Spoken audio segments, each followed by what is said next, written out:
Hello friends, आप देखना शुरू कर चुके हैं इस यूट्यूब चैनल का video tutorial series open source applications like content management system applications, या हम कह सकते हैं e commerce applications, merchant applications, या किसी तरह की कॉर्पोरेट और सिंपल वेबसाइट्स बनाने के लिए जो ओपन सोर्स रेडीमेड एप्लीकेशंस हैं, हम उसका वीडियो ट्यूटोरियल सीरीज है।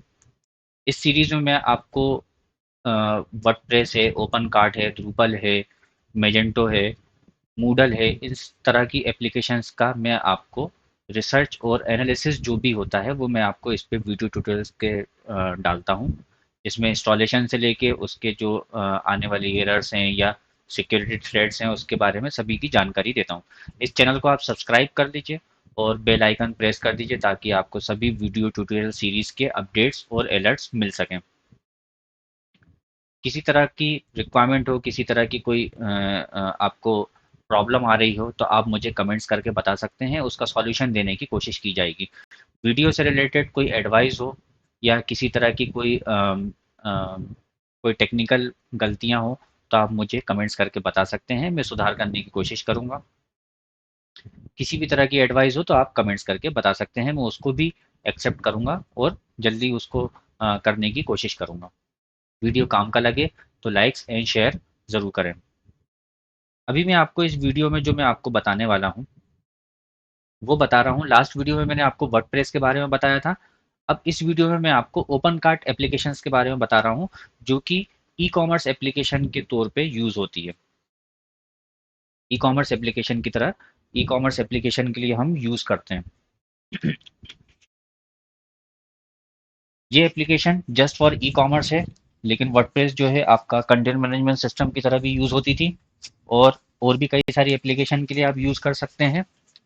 लास्ट वीडियो आप देख लें तो आपको वर्डप्रेस के बारे में थोड़ी बहुत इंट्रोडक्शन दिया है। मैं आपको अभी ओपन कार्ट एप्लीकेशन के लिए मैं आपको डेमो आपको बता रहा हूँ।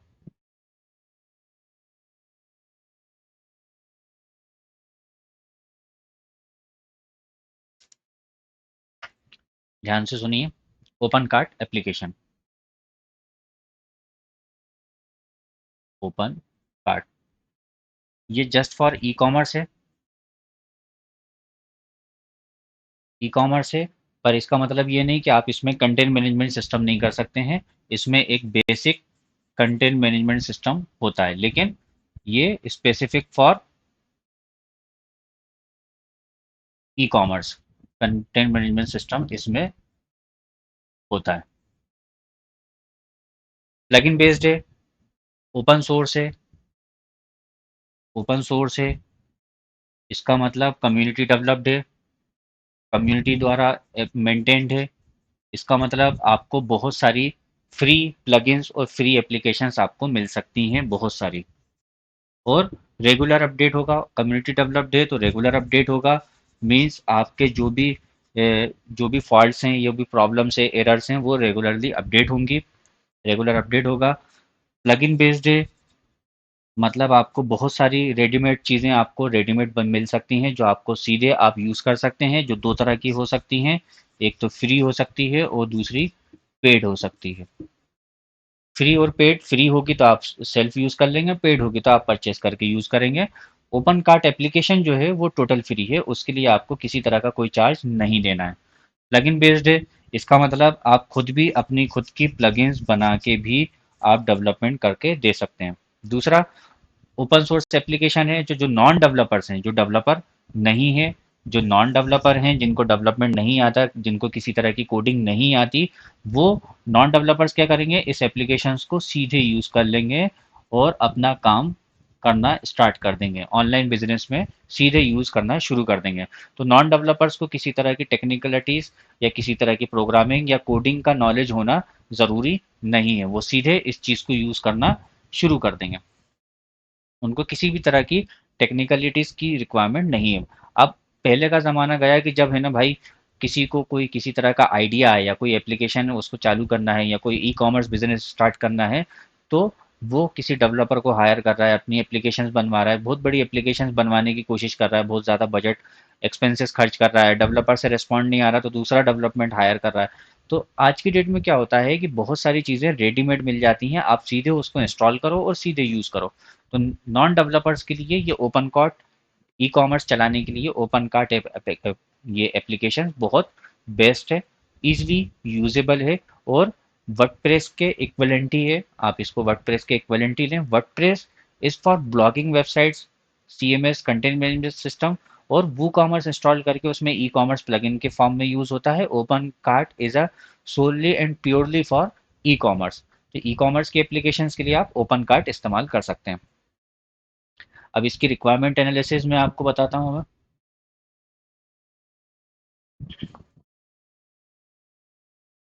रिक्वायरमेंट एनालिसिस के लिए मैं इधर स्क्रीन पे आपको वेबसाइट ओपन कर देता हूँ मैं। उसके लिए आपको ओपन करना है opencart.com।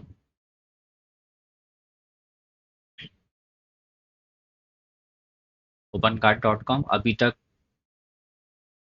3,42,000 e commerce already registered हैं और चल रही हैं, और बड़ी बड़ी कंपनीज इसको ओपन कार्ट को यूज़ कर रही हैं।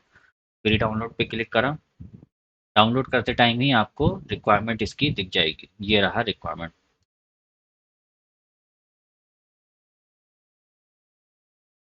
मैं एक्सप्लेन करता हूँ इसका। ये जो रिक्वायरमेंट डली है ये मिनिमम रिक्वायरमेंट है। मिनिमम रिक्वायरमेंट मतलब आपकी इस रिक्वायरमेंट पे ये एप्लीकेशन चल जाएगी, बट ये रिकमेंडेड है, बेसिक है, मिनिमम है कि भाई एक जिंदगी चलाने के लिए दो रोटी ज़रूरी है, पर अच्छे से चलाने के लिए हमें गाड़ी घर बंगला सब चाहिए। तो उसी तरीके से एक ये मिनिमम कॉन्फ़िगरेशन लिखी हुई है, बट आपको कौन सी कॉन्फ़िगरेशंस लेना चाहिए वो मैं आपको इधर एक्सप्लेन करता हूँ। नंबर वन, लाइनेक्स होस्टिंग होना चाहिए। लाइनेक्स होस्टिंग होना चाहिए या लाइनेक्स सर्वर हो, आपका वीपीएस हो। विंडोज़ पे ये परफेक्टली काम नहीं करती, मतलब आप विंडोज़ को नहीं लेंगे, प्रिफर्ड नहीं करेंगे। लाइनेक्स होस्टिंग होना चाहिए। अपाचे सर्वर हो, अपाचे एचटीटीपीएस सर्वर हो, बट आई रिकमेंडेड डेट कि आप लाइट स्पीड होस्टिंग यूज़ करें या लाइट स्पीड सर्वर का इस्तेमाल करें। लाइट स्पीड आपका वेब सर्वर होना चाहिए। थर्ड थिंग, पीएचपी होना चाहिए। इस पे रिकमेंडेड पे डली हुई है पीएचपी एटलीस्ट 5.4, मिनिमम 5.4, लेकिन अभी जो लेटेस्ट में चल रहा है वो 7.4 चल रहा है। मींस 2021 में अभी 7.4 चल रहा है, तो आप 7.4 हो तो बेस्ट है। इसके एक रिकमेंडेड में लिखा हुआ है कर्ल इनेबल्ड होना चाहिए, कर्ल मॉड्यूल इनेबल्ड होना चाहिए। कर्ल जो मॉड्यूल है वो इनेबल्ड होना चाहिए। जनरली ये मॉड्यूल इनेबल्ड होता ही है। थर्ड ऑप्शन, माई होना चाहिए डेटाबेस के लिए। माई का भी जो वर्जन चल रहा है वो 5.6 हमारा हम यूज़ कर रहे हैं, और इसके वर्जन से कोई ख़ास फ़र्क पड़ता नहीं है, लेकिन बहुत ज़्यादा ओल्ड ना हो, लेटेस्ट हो तो ज़्यादा बेस्ट है। खास जो ध्यान देने वाली बात है वो है लाइट स्पीड। लाइट स्पीड का आप गूगल पे सर्च करेंगे, it is a subscription based, Apache is free. Apache और एन जी एन एक्स दोनों पे चलता है, दोनों पे चलता है, परफेक्टली चलता है। बट लाइट स्पीड का और अपाचे का जो बेंच मार्क है वो बहुत ज़्यादा डिफरेंस है। मीन्स अगर एन जी एन एक्स का अगर केस सर्वर का मैं बात करूँ तो 500 रिक्वेस्ट पर सेकेंड है। तो ये कॉमनली ये मैं खुद एक्सपीरियंस करके अपना बता रहा हूँ, लाइट स्पीड का 6000 के आसपास आता है, बल्कि और ज़्यादा, 6000 से भी ज़्यादा, इससे भी ज़्यादा रिक्वेस्ट एग्जीक्यूट्स करी हैं। आप गूगल पे सर्च करके इनके कंपैरिजन पढ़ सकते हैं कि Apache NGINX service server versus light speed server क्या रिस्पॉन्ड आएगा। इसमें एक्चुअली होता क्या है कि जो वेबसाइट है, हम एक स्टैटिक वेबसाइट बनाते हैं। स्टैटिक वेबसाइट जो होती है वो बहुत फास्टर चलती है, और उसके कंपैरिजन में डायनेमिक वेबसाइट जो होती है वो स्लो चलती है। डायनेमिक जो होती है वो स्लो चलती है। बट अगर हम light speed web server use कर रहे हैं वर्डप्रेस के लिए या ओपन कार्ट के लिए या किसी भी पीएचपी ओपन सोर्स एप्लीकेशन के लिए यूज़ कर रहे हैं, और लाइट स्पीड सर्वर है, तो वो उसका जो रिस्पॉन्स टाइम होता है वो लुक लाइक स्टैटिक, ऐसा लगता है जैसे स्टैटिक वेबसाइट एग्जीक्यूट हो रही है, फटाफट रिस्पॉन्ड आता है, बहुत फास्टर वेबसाइट होती है। तो वी रिकमेंडेड कि लाइट स्पीड चले। एज वेल एज जब क्या होता है कि हमारी एप्लीकेशन लाइट स्पीड सर्वर और अपाचे एनजीएनएक्स की होस्टिंग में कोई कोई खास फर्क डिफरेंस नहीं होता। मतलब अगर मैं बात करूं कि अगर अपाचे और एनजीएनएक्स सर्वर अगर 6000 रुपीज़ पर एनम की होस्टिंग है और द वर्डप्रेस या ओपन कार्ड के लिए, अब ब्लू होस्ट सबसे कॉमन कॉम्पिटिटर है या और भी दूसरे देख सकते हैं, तो उनकी अगर 6000 है तो लाइट स्पीड भी आपको 6000 रुपीज़ पर एनम में आपको मिल जाएगी, पर ईयर में आपको मिल जाएगी। कोई खास डिफरेंस नहीं है।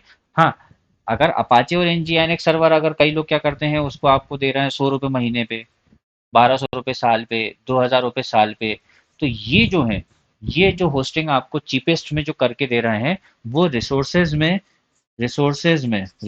मतलब एक मिनिमम एक वेबसाइट चलाने की जो रिसोर्सेज एलोकेशन जो होता है कि भाई कम मिनिमम 500 मेगाहर्ट्ज का रिसोर्स एलोकेशन होना चाहिए मिनिमम। ठीक है, मिनिमम 500 मेगाहर्ट्ज का होना चाहिए और कम से कम 500 एमबी या 256 एमबी कम से कम मिनिमम आपको रिसोर्स एलोकेशन होना चाहिए।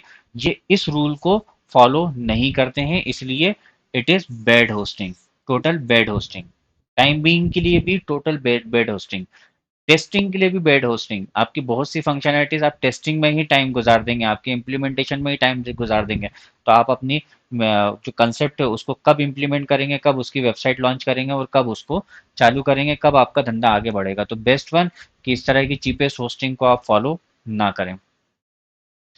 अब जैसे मान लीजिए कि 2 कोर का मैंने एक सर्वर लगा दिया, अब 2 कोर का सर्वर लगाया है, अब मुझे 200 रुपये 2,000 रुपये में अगर मैं होस्टिंग दे रहा हूँ और 2 कोर का सर्वर है, तो मैं इस तरह के रिसोर्स एलोकेशन का रूल फॉलो नहीं करूँगा। जनरली आप जब ब्लू होस्ट की आप होस्टिंग देखेंगे या किसी और बड़ी होस्टिंग जब देखेंगे तो आपको वो रिसोर्स एलोकेशन आपको सी पैनल के अंदर राइट साइड पे आपको रिसोर्स डेडिकेटेड रिसोर्स एलोकेशन आपको दिखता है।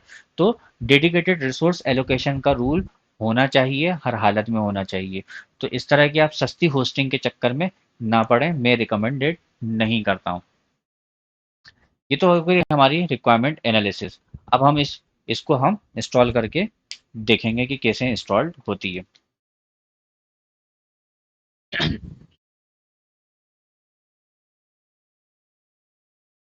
ये हमारा डाउनलोड वाला पेज ऑलरेडी ओपन है, हम इसको सिंपल डाउनलोड कर लेते हैं।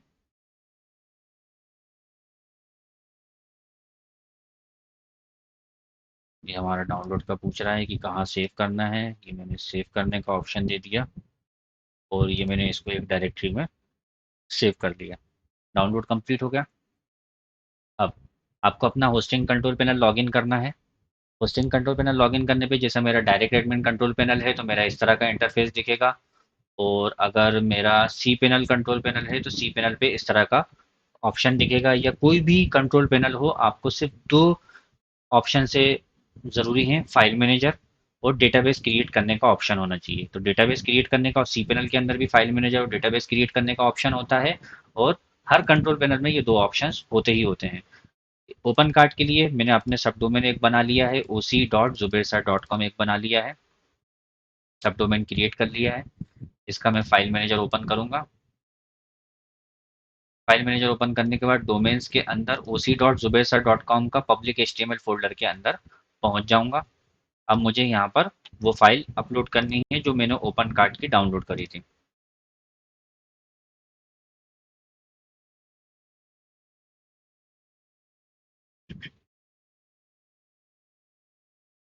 अभी इस फाइल के अंदर जो है मल्टीपल फाइल्स हैं, इसको फाइल्स को मैं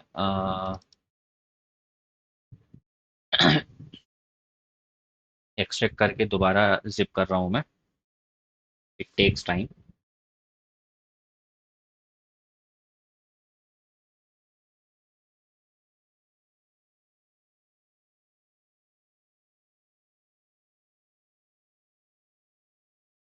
जो मेरा अभी तक का एक्सपीरियंस है कि ओपन कार्ड, वर्डप्रेस, मजेंटो, इनमें क्या डिफरेंस है, तो आप मेरी फर्स्ट वीडियो देख लीजिए। इन वीडियोस में मैंने आपको एक्सप्लेन किया है कि वर्डप्रेस का अपना फ़ायदा है, ओपन कार्ड का अपना फ़ायदा है और मैजेंटो का अपना फ़ायदा है। मीन्स कि आपको किस लेवल के नॉलेज पे डिपेंड करेगा कि आप वर्डप्रेस इंस्टॉल करेंगे, मैजेंटो इंस्टॉल करेंगे या ओपन कार्ड इंस्टॉल करेंगे। आपके ई कॉमर्स और मैनेजमेंट की स्किल्स कैसी है, डेवलपमेंट की स्किल्स नहीं, तीनों को चलाने के लिए डेवलपमेंट स्किल्स की ज़रूरत नहीं है। तीनों को चलाने के लिए किसी तरह की प्रोग्रामिंग कोडिंग की स्किल्स की ज़रूरत नहीं है। तो इस तरह की स्किल्स आपको जब ज़रूरत ही नहीं है तो आप क्या करेंगे उसको। स्किल्स पे डिपेंड नहीं कर रहा है वो, किसकी स्किल्स पे डिपेंड कर रहा है, वो आपके स्किल्स की, आपके मैनेजमेंट की, ई कॉमर्स की, बिजनेस के आइडियाज़ की स्किल्स पे डिपेंड करेगा कि आप वर्डप्रेस चलाएंगे, ओपन कार्ड चलाएंगे या फिर मेजेंटो चलाएंगे।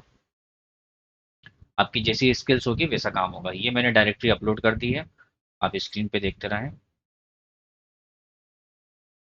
ओपन कार्ड अपलोड कर दिया, इसको मैं एक्सट्रैक्ट कर दूंगा। एक्सट्रैक्ट करने का ऑप्शन भी सी पैनल के अंदर भी ऑप्शन आता है, और हर कंट्रोल पैनल में जिप और जिप फाइल को जिप और अनजिप करने का ऑप्शन आता ही आता है।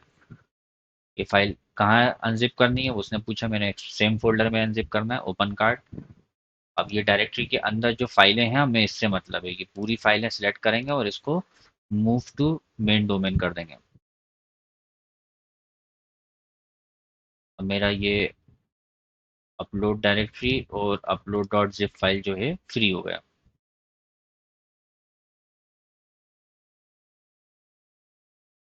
अब क्या करना है हमको, अभी इसमें कुछ भी नहीं करना है। अब हम सिंपल आपका ओ सी डॉट, ये मेरी वेबसाइट है zubesar.com, हम ओपन कर लेंगे। अब इसने आपको एक लाइसेंस दिया है, इसको हम कंटिन्यू करते हैं, एक्सेप्ट करते हैं। पीएचपी वर्जन का रिक्वायर्ड सेटिंग में बोला है मिनिमम 7.3 प्लस होना चाहिए, 7.4 है अपने पास। जो चीज़ रिकमेंडेड है, फाइल अपलोड ऑन होना चाहिए, ऑन होना चाहिए, ऑन है। डेटाबेस होना चाहिए, D D C R, open S S L, Z lib, zip, सारी चीज़ें ऑप्शंस हैं। अब ये बोल रहा है कि ये दोनों फाइल्स मिसिंग हैं, config डॉट php मिसिंग है और admin dot config dot file missing है। ये दो फाइल config डॉट php और ये दोनों फाइल मिसिंग है। देखते हैं कंटिन्यू करके। config php does not exist U D, अच्छा, इसने बोला है कि जो डीएसटी फाइल है आप उसको रीनेम कर लें। हम इसको रीनेम कर लेते हैं, तो भी रीनेम कर दिया। एडमिन के अंदर भी जो डीएसटी फाइल है हमने उसको भी रीनेम कर लिया। ये रीनेम फंक्शन भी आपको हर कंट्रोल पैनल में आपको मिलेगा, इसमें कोई इशू नहीं है। आ गया। अब यहाँ पर आपको एक डेटाबेस क्रिएट करने की ज़रूरत है। वापस अपने कंट्रोल पैनल पे जाएं, माई पे जाएं। माई ऑप्शन आपको सी पैनल के अंदर भी माई डेटाबेस विजार्ड से आपको मिल जाएगा। होस्ट नेम लोकल होस्ट ही रहेगा। यूज़र नेम आपने यहाँ पर क्या क्रिएट करा है, क्रिएट न्यू डेटाबेस। यहाँ पर मैं ओ सी ले लेता हूँ मैं, सेम पासवर्ड डाल देता हूँ, क्रिएट पासवर्ड।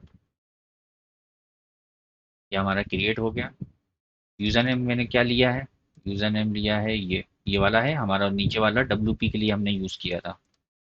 ये हमारा यूज़र नेम हो गया, ये हमारा डेटाबेस नेम हो गया, और जो पासवर्ड है ये हमने पासवर्ड डाला था, ये पासवर्ड हमने डाल दिया। पोर्ट नंबर और ये सब डालने की ज़रूरत नहीं है। प्रीफिक्स हम वापस अगेन सेम प्रीफिक्स जो हमारा वर्डप्रेस में कंसेप्ट था वही सेम प्रीफिक्स का कंसेप्ट यहाँ पर भी है, कि जब एक ही डेटाबेस क्रिएट करने का ऑप्शन है और उस पर हमें मल्टीपल वेबसाइट चलाना है तो हम प्रीफिक्स यूज़ करते हैं। इसकी ज़रूरत नहीं है, हम कोई भी प्रीफिक्स ले सकते हैं, इसकी कोई ज़रूरत नहीं पड़ेगी। अब ये बोल रहा है पासवर्ड के लिए, तो हम अभी हाल फिलहाल के लिए सेम पासवर्ड डाल देते हैं। ईमेल बोल रहा है, मैंने अपनी ईमेल आईडी डाल दी और कंटिन्यू कर दिया। सेव कर देता हूँ। अब ये बोल रहा है don't forget to delete your installation directory. अब इंस्टॉलेशन डायरेक्टरी हमें फाइंड आउट करना है। वापस से फाइल मैनेजर ओपन करेंगे, डोमेन्स के अंदर oc.zubesa.com, और ये रहा इंस्टॉल डायरेक्टरी। इस इंस्टॉल डायरेक्टरी को मैंने यहाँ से रिमूव कर दिया। ये बेस्ट भी होता है कि आप इंस्टॉल डायरेक्टरी आप रिमूव कर दें। अब ये बोल रहा है go to your online shop. Online shop आ गया, ये मेरी वेबसाइट रेडी हो गई। अब इसके हम एडमिन सेक्शन में जाते हैं और लॉगिन करके देखते हैं क्या होता है। ये हमारा एडमिन सेक्शन आ गया।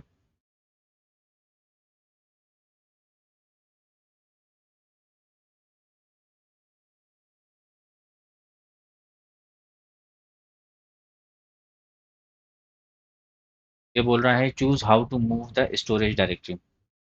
अब जैसा कि मैंने आपको बोला कि भाई वर्डप्रेस और ओपन कार्ट अपनी अपनी जगह फायदा और नुकसान, एडवांटेजेस और डिसएडवांटेजेस रखते हैं। ये क्या चीज़ है, ये क्या हमें बताना चाह रहा है और इसका हमें क्या फ़ायदा है, ये मैं आपको व्हाइट बोर्ड पे एक्सप्लेन करता हूँ।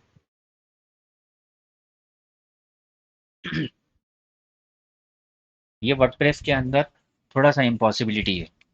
ये चीज़ हम वर्डप्रेस में तभी कर सकते हैं जब आप खुद एज ए डेवलपर उसका उतना टेक्निकल नॉलेज रखते हो। लेकिन ये ओपन कार्ट के अंदर एक फैसिलिटी है जो वर्डप्रेस के अंदर नहीं है। वर्डप्रेस में ये फ़ायदा नहीं है, मैजेंटो में भी ये चीज़ नहीं है, लेकिन ओपन कार्ट के अंदर ये चीज़ है।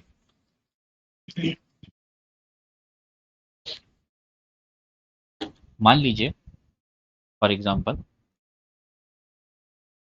आपकी वेबसाइट पे कोई आपने कोई फॉर्म बनाया, कोई फॉर्म बनाया जिसमें अपलोड फंक्शन है। कोई फाइल या कोई चीज़ आप अपलोड करवा रहे हैं, पीडीएफ या एचटीएमएल या किसी तरह की फाइल अपलोड करवा रहे हैं या रिक्वायरमेंट की कोई फाइल अपलोड करा रहे हैं, तो ये जो अपलोड होके एक डायरेक्टरी में जाता है, एक लोकेशन पे सेव होता है, डायरेक्टरी में फोल्डर में जाके अपलोड डायरेक्टरी में सेव होता है। अब वर्डप्रेस के अंदर डब्ल्यूपी कंटेंट के नाम से फोल्डर होता है, डब्ल्यूपी कंटेंट। ओपन कार्ट के अंदर स्टोरेज के नाम से फिर सेव होता है, स्टोरेज। अगर इस अपलोड में हैकर अटैक करते हैं, हैकर्स अटैक करेंगे, इसके अंदर अपलोडिंग पे अटैक्स करेंगे और वो किसी तरह की कोई स्क्रिप्ट अपलोड करने में सक्सेसफुल हो जाता है, किसी तरह की स्क्रिप्ट अपलोड करने में सक्सेसफुल हो जाता है, तो इस स्टोरेज डिवाइस, इस स्टोरेज जो आपका फ़ोल्डर है या डब्ल्यूपी कंटेंट है, अगर हम इसको आपकी वेबसाइट का जो डायरेक्ट रूट फ़ोल्डर है, रूट फ़ोल्डर हम किसको बोलते हैं? जहाँ से हमारी सारी वेबसाइट्स की फ़ाइल होती हैं। रूट फ़ोल्डर के पेरेंट फ़ोल्डर, मतलब रूट फ़ोल्डर जिसके अंदर है, उधर आपकी हम इस तरह की फ़ाइल हम इस डायरेक्टरी को क्रिएट कर लें और वहाँ पर स्टोर हुआ है। तो ये जो स्क्रिप्ट है, ये कभी भी रूट फ़ोल्डर के थ्रू, रूट डायरेक्टरी के थ्रू एक्सेसिबल नहीं होता। फिर से मैं बताता हूँ, जैसे मान लीजिए कि मेरी वेबसाइट है, ये मेरी वेबसाइट है। अब मैंने इसके अंदर, ये वेबसाइट कहाँ से खुलती है? रूट फ़ोल्डर से खुलती है, पब्लिक एचटीएमएल फ़ोल्डर से खुलती है, ट्रिपल डब्ल्यू रूट फ़ोल्डर से खुलती है, जहाँ पर सारी इस वेबसाइट की जो स्क्रिप्ट जहाँ से ओपन होती है उसको हम रूट फ़ोल्डर बोलते हैं। और वहाँ पर इंडेक्स डॉट एचटीएमएल होगी तो इंडेक्स डॉट एचटीएमएल खुलेगी, जो भी फाइल होगी। अब ये भी जो भी अपलोड डायरेक्टरी हुई है वो जुबेसा डॉट कॉम, और वो अपनी स्क्रिप्ट को यहाँ पर स्क्रिप्ट की फाइल नेम डॉट करके अगर वो सर्च करेगा या ओपन करेगा, तो क्योंकि वो रूट फ़ोल्डर में नहीं है, आपके रूट फ़ोल्डर में नहीं है, उसके पेरेंट फ़ोल्डर में, पेरेंट फ़ोल्डर का कोई भी एग्जीक्यूशंस नहीं होता। इसका मतलब वो कभी भी अगर स्क्रिप्ट अपलोड करने में सक्सेसफुल हुआ, तो वो कभी भी अपने स्क्रिप्ट को एग्जीक्यूट नहीं कर पाएगा, कभी भी किसी भी कंडीशन में एग्जीक्यूट नहीं कर पाएगा। उसको कोई और हैकिंग मेथड्स अप्लाई करनी पड़ेगी। तो वर्डप्रेस के अंदर हम ये चीज़ नहीं कर सकते हैं, बट हमारे पास एक फंक्शन है ओपन कार्ट के अंदर हम ये चीज़ कर सकते हैं। आप उसको रूट फ़ोल्डर में आप डाल सकते हैं, मूव कर सकते हैं। तो यहाँ पर जो सामने जो आपको वो ऑप्शन पूछ रहा है, इम्पोर्टेंट सिक्योरिटी नोटिफिकेशन, वो इसलिए है कि क्या आपको स्टोरेज फ़ोल्डर को आपको पेरेंट फ़ोल्डर में मूव ऑन करना है क्या? तो हम इसको मूव ऑन करेंगे ताकि हमारी वेबसाइट की सिक्योरिटी बनी रहे। कैसे हम करेंगे? ये आपको बताता हूँ मैं।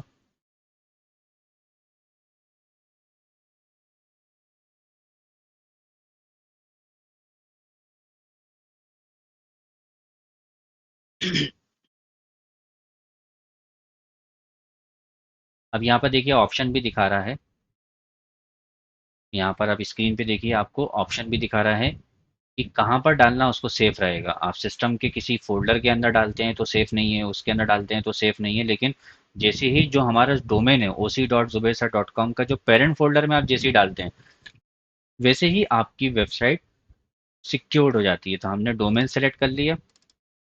अब स्टोरेज ना करके हम यहाँ पर लिख देते हैं open cart uploads, open cart uploads, ठीक है? और हम इसको मूव कर देंगे। You have modified the storage folder. अब हम जब यहाँ पर डोमेन्स पे आएंगे तो आपको देखो ओपन कार्ट अपलोड्स का डायरेक्टरी बनी हुई दिख रही है आपको स्क्रीन पे। ओपन कार्ट अपलोड्स जितनी भी उसकी फाइलें हैं वो उसके अंदर आ गई। तो ये हमारे पास ओसी डॉट के अंदर से वो अपलोडिंग डायरेक्टरी रिमूव हो गई। तो ये एक तरह का एक मेजर सिक्योरिटी फंक्शन है इसका ओपन कार्ट का, जो वर्डप्रेस और मैजेंटो में अवेलेबिलिटी नहीं है। हम वर्डप्रेस और मैजेंटो में हम ये चीज़ नहीं कर सकते हैं। पर ओपन कार्ट में ये फंक्शन अवेलेबल है कि किसी भी तरीके से किसी भी बैकडोर एंट्री से अगर वो अपनी स्क्रिप्ट अपलोड करने में कैपेबल हुआ और किसी भी तरीके से अपलोड कर लिया तो उसको पूरी वेबसाइट का एक्सेस कभी भी नहीं मिलेगा। कभी भी उसको पूरी वेबसाइट का एक्सेस, फाइल्स का एक्सेस कभी भी नहीं मिलेगा। तो आप ध्यान रहे ओपन कार्ट, आप इस फंक्शन के लिए भी ओपन कार्ट का इस्तेमाल कर सकते हैं। इस वीडियो में बस इतना ही। Thank you.